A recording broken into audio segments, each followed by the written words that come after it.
Embora as Crônicas de Gelo e Fogo se passem num mundo notoriamente machista, as mulheres são importantes, mesmo que os homens não admitam.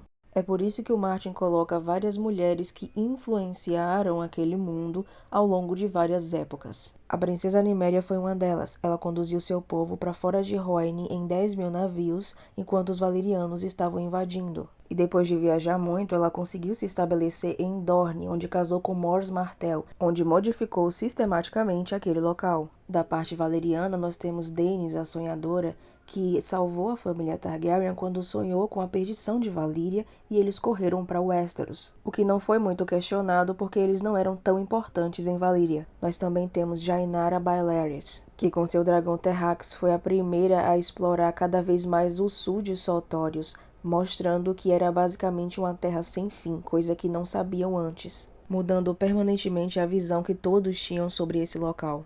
Rhaenys e Visenya Targaryen também foram importantes quando ajudaram seu irmão Aegon a conquistar e a governar Westeros, sendo, acredito que, as únicas mulheres com o mesmo poder que o rei. Shara Arryn era a rainha regente do Vale de Arryn, que governava em nome de seu filho Ronel Arryn, e por ela ser a mulher mais bonita de Westeros naquela época, ela tentou convencer Aegon a se casar com ela e fazer de seu filho seu herdeiro. E quando isso não funcionou e os Targaryen reuniram uma frota para tentar conquistar o Vale de Arryn, foi ela que mandou reunir a outra frota do Vale de Arryn para se defender. E embora essa batalha tenha acabado num empate tático porque ambas as frotas foram destruídas, ainda assim foi considerado uma derrota estratégica dos Targaryen, porque mesmo com a Visenya e seu dragão, eles não conseguiram capturar a Vila Gaivota. E a Shara reuniu outro exército para ir contra os Targaryen no Portão Sangrento. Só que a Visenya voou até lá, pegou o filho dela e tal, e aí ela acabou se ajoelhando depois. Mas ela foi uma verdadeira pedra no sapato dos Targaryen. Assim como o nosso sapão amarelo de Dorne, Merya Martell, maravilhosa, que junto com seus conselheiros, aliados e seu povo, fizeram estratégias usando o local que eles tinham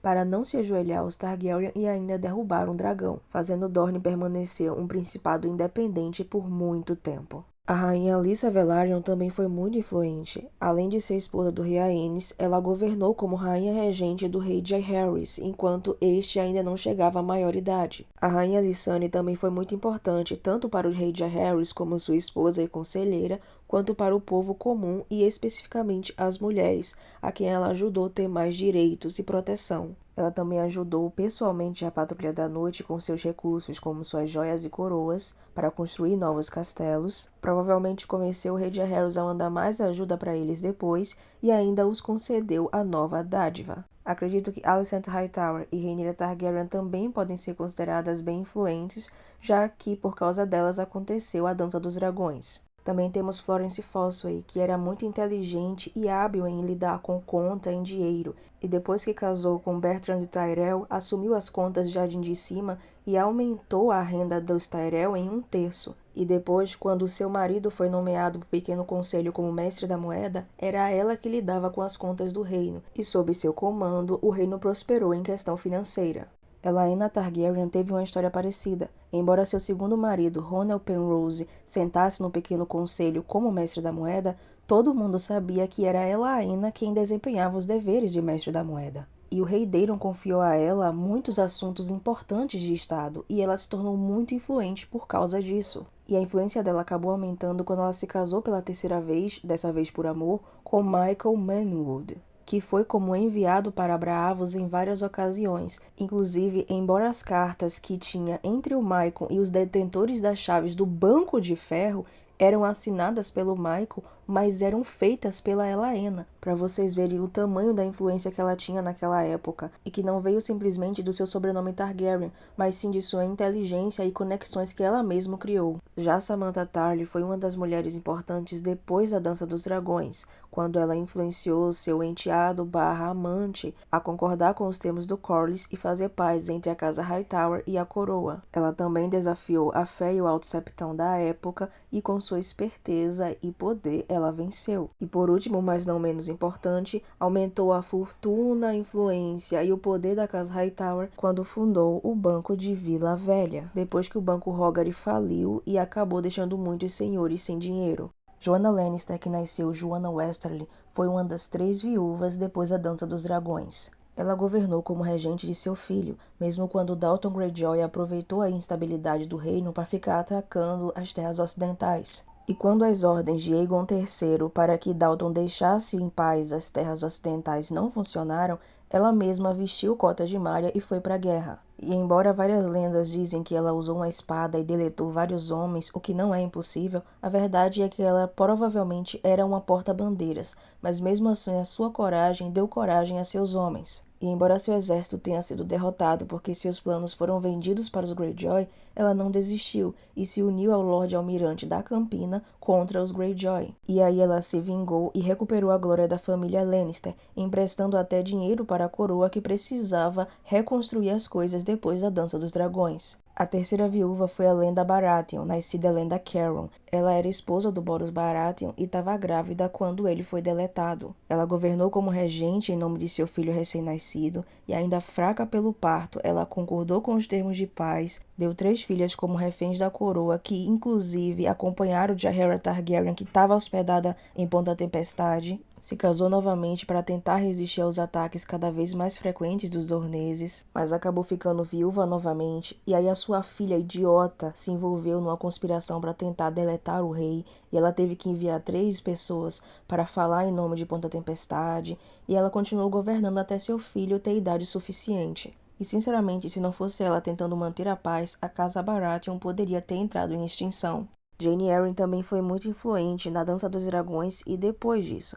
Ela se tornou Lady do Vale com 3 anos e seus parentes tentaram usurpá-la 3 vezes, mas ela conseguiu vencer todas as 3. Ela também apoiou muito a Rhaenyra, que era sua parente, e enviou várias vezes exércitos para defender a causa dela durante a vida da Rhaenyra e depois de sua morte. Além de proteger o Joffrey, filho da Rhaenyra, e a Rhaena, filha do Daemon, a quem ela tomou como pupila. E quando Aegon III se tornou rei, ela foi uma das 7 regentes iniciais, ajudando a trazer paz para o Westeros depois da Dança dos Dragões. Johanna Swan foi uma nobre que foi sequestrada, escravizada, transformada em prostituta, só que depois ela se tornou governante de Lys em tudo, menos no nome. O que eu sinceramente acho incrível, inclusive assistiria uma série sobre isso. Quase esqueci de falar da viúva do cais. Nós não sabemos o nome dela, mas ela era uma escrava de cama que foi comprada por um triarca de Volantes. E esse mesmo triarca acabou se apaixonando por ela, libertando ela e se casando com ela, o que foi um escândalo. E quando ele morreu, ela meio que assumiu seus negócios, então ela comanda várias docas, vários cais,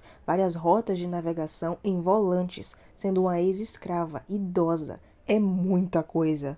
Ainda falando de Volantes, Triana foi membro do grupo dos Elefantes e foi a última mulher a ser eleita como triarca. E ela conseguiu o feito de ser eleita 4 vezes, ou seja, comandou junto com os outros 2 triarcas Volantes 4 vezes. E ela também foi uma das responsáveis a encerrar as velhas guerras do Século de Sangue, sendo uma das que ajudou a derrubar o governo dos Tigres. A Cersei do Velho Testamento também era muito influente.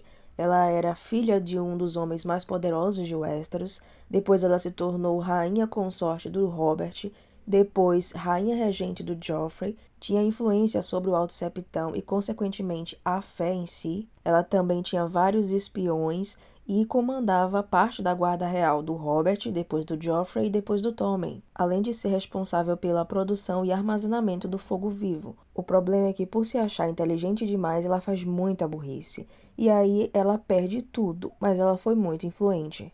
Agora, nas crônicas, existem mulheres que podem se tornar no futuro extremamente influentes, como por exemplo Daenerys Targaryen. Ela tem 3 dragões, um exército de imaculados. Se ela for para Volantes, ela vai ter um exército de escravos. Se ela conseguir a ajuda do Victarion, ela vai ter a frota de ferro e o berrante que pode ou não controlar dragão.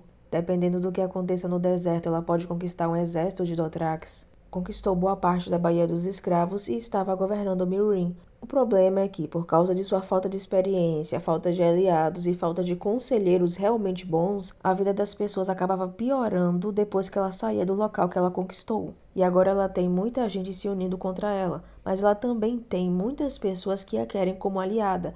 Então, se ela vencer a Batalha da Baía dos Escravos, ela pode se tornar extremamente influente. E não só na Baía dos Escravos, em Essos inteiro. Outra personagem que tem a possibilidade de se tornar muito influente no futuro é a Marjorie Tyrell.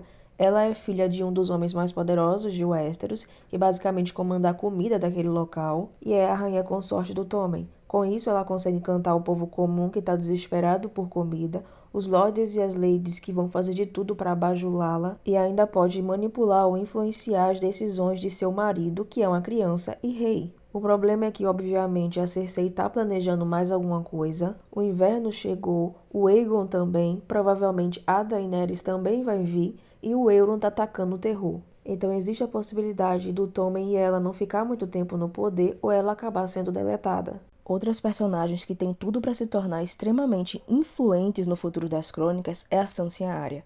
Gente, se o plano do Mindinho funcionar, a Sansa vai comandar 3 reinos, o Vale, o Norte e as Terras Fluviais. Mas é muito difícil que esse plano funcione. Ainda assim, a Sansa já tem controle sobre o Ninho da Águia por causa da relação complexa dela com Robert Arryn. E se ela não voltar para o Norte, mas tiver um Stark e um Winterfell, ela pode ser muito influente no Norte também, porque pode ajudar no comércio entre o Vale e o Norte, principalmente no inverno.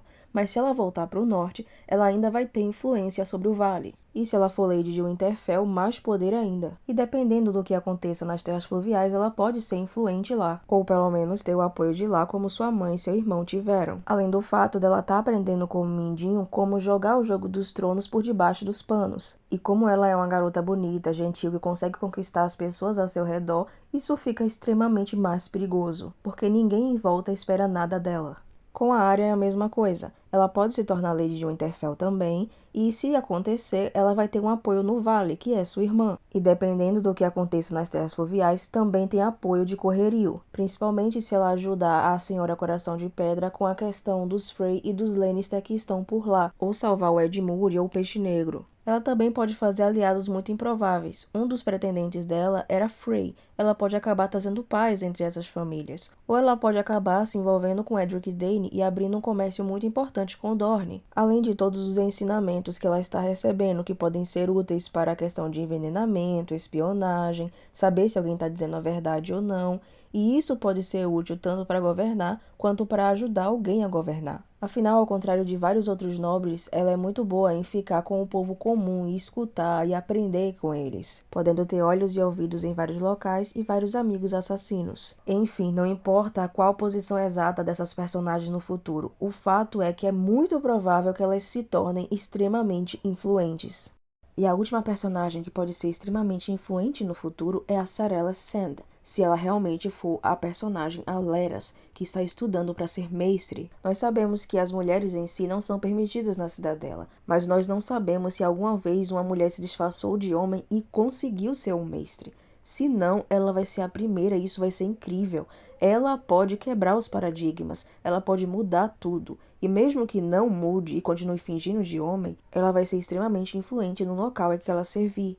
Para concluir, eu falei sobre esse tema porque eu vejo muitas listas na internet de mulheres mais poderosas, mulheres mais fortes em Azoiaf, e geralmente eles só colocam a questão física, mulheres que se envolvem na guerra com uma espada, com uma lança ou em cima de um dragão.